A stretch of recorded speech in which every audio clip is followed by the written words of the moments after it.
நான் என் வாழ்க்கையின் பாதியை பணத்தை சேர்ப்பதில் செலவழித்தேன்.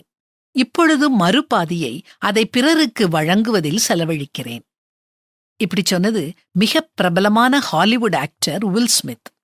இது எவ்வளவு அழுத்தமான ஆழம் பொதிஞ்ச வார்த்தைகள்.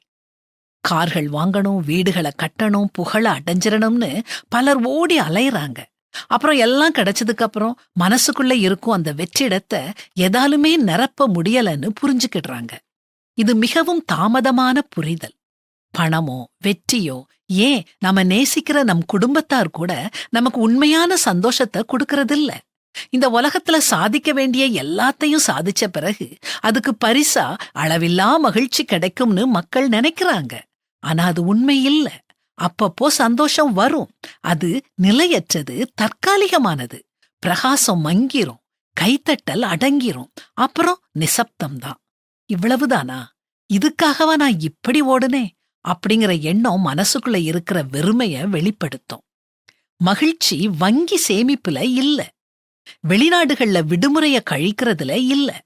அப்படின்னா உண்மையான மகிழ்ச்சி எங்கதான் இருக்குது? அமைதியான காலை வேளையில, அமர்ந்த தருணங்கள்ல, எல்லாமே குழப்பத்திலையும் பிரச்சனையிலையும் இருக்கும் நேரத்திலையும் மனசுக்குள்ள ஒரு சமாதானம் இருக்குமே.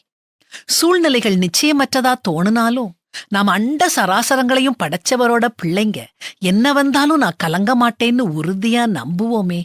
அப்போ ஏற்படுமே ஒரு சந்தோஷம். அதுக்கு ஈடு இணை எதுவுமே இல்லைங்க. இயேசு சொல்றத கேளுங்க. பொருளாசையை குறித்து எச்சரிக்கையா இருங்கள். ஏனெனில் ஒருவனுக்கு எவ்வளவு திரளான ஆஸ்தி இருந்தாலும் அது அவனுக்கு ஜீவன் அல்ல. மனசுக்குள்ள இருக்கிற வெறுமைய பொருட்களால நிரப்ப முயற்சிக்காதீங்க. கடவுளைக் கொண்டு அது நிரப்பும்போது மனசுக்குள்ள உண்மை, அன்பு, கருணை பொங்கி வரும். நாமும் மகிழ்ச்சியா இருப்போம், நம்மளை சுற்றியுள்ளவங்களையும் மகிழ்ச்சியா வைப்போம்.